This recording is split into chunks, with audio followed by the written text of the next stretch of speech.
இந்த அழகான காட்டுக்கு ஒரு கழுகு ராஜா இருந்தாரு. அவரு இளைஞனா இருக்கப்ப பல சாகசங்கள பண்ணாரு. இப்ப இவருக்கு 40 வயசு ஆகுது.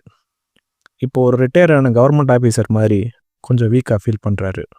யோசிச்சு பாருங்க, ஒரு காலத்துல வானத்தையே தான் கட்டுப்பாட்டுல வச்சிருந்த அந்த ராஜா, இப்போ ஒரு சின்ன எலிய பிடிக்க போயி, அத பிடிக்க முடியாம ரொம்ப ஃபீல் பண்றாரு.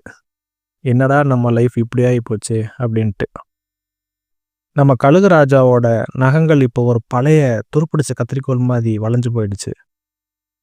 கொஞ்சம் ரெஸ்ட் எடுக்கலாம் அப்படின்ட்டு என்ன பண்ணாருன்னா, ஒரு கிளைய பிடிச்சு உட்கார்றப்ப, அந்த கிளை வலிக்கு இப்ப கீழ தொப்புன்னு விழுந்துட்டாரு நம்ம ராஜா.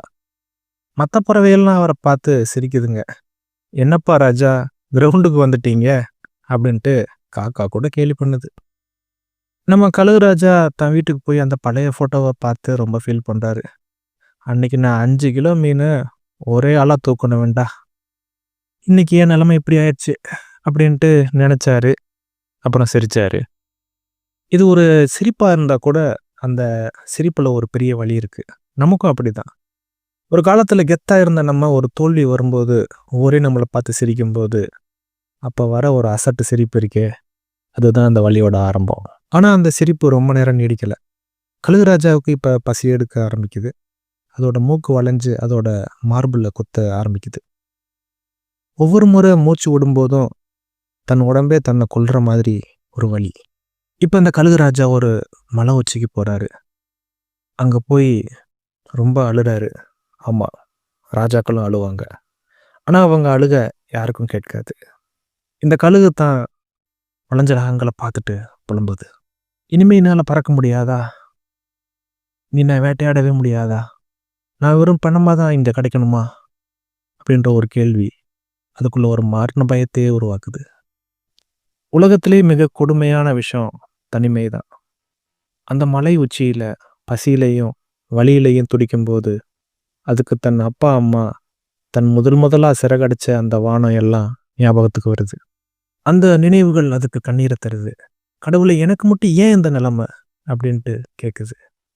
நம்ம வாழ்க்கையிலயும் ஒரு கட்டத்துல ஒரு ரூமுக்குள்ள கதவை பூட்டிக்கிட்டு, "ஏன் எனக்கு மட்டும் இப்படி நடக்குது?"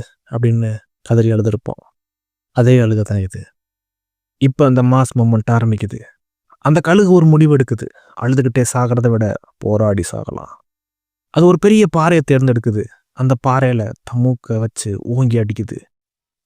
டொக் டொக் டொக் அப்படின்னு சத்தம் வருது. ரத்தம் சிதறுது.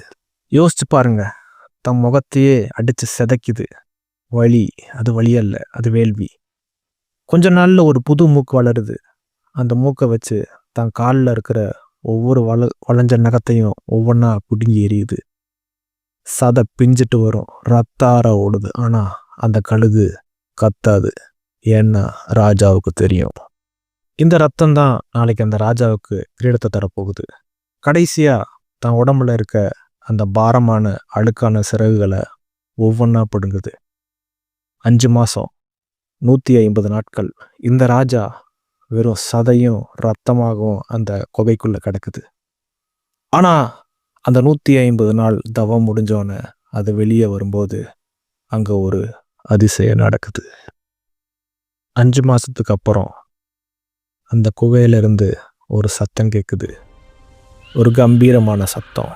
புது மூக்கு, வைரம் மாதிரி உறுதியான நகங்கள், பட்டு போன்ற மென்மையான ஆனா இரும்பு மாதிரி வலிமையான சிறகுகள். அந்த கழுகு இப்ப அந்த மலையிலிருந்து குதிக்குது. எல்லா பறவைகளும் அதை பார்த்துட்டு, கழுகு இப்ப தற்கொலை பண்ணிக்கிச்சோ அப்படின்னு நினைக்குதுங்க. ஆனா தரைக்கு சில அடி தூரத்துல இருக்கும்போது அந்த கழுகு தன் சிறகுகளை விரிக்குது. வானத்தை கிழிச்சிட்டு அது மேல போகுது. அன்னைக்கு அதை பார்த்து சிரிச்ச காகங்களுக்கும் கிண்டல் பண்ண மற்ற பறவைகளுக்கும் இன்னைக்கு நோஸ்கட். அது மேகங்களை தாண்டி போகுது. அங்க மழை பெய்யுது. மற்ற பறவைகள் எல்லாம் மழைக்கு பயந்துட்டு ஒரு மரத்துல ஒளிஞ்சுக்குது. ஆனா இந்த கழுகு மலையை தாண்டி மேகத்துக்கு மேல அந்த சூரியனை பார்த்து சிரிக்குது. நண்பா, இதே மாதிரிதான் உன் வாழ்க்கையும். இப்போ இருக்க நிலைமையில இருந்து உன்னை பல 100 மடங்கு வலிமையா உருவாக்கு. உன்னை அவமானப்படுத்தினவங்க முன்னாடி போய் சொல்லு, ஐ ஆம் கம்மிங். இதே போல அடுத்து ஒரு பவர்ஃபுல்லான ஸ்டோரியில சந்திப்போம். இது உங்க மைண்ட் மேப் தமிழ். பாய்.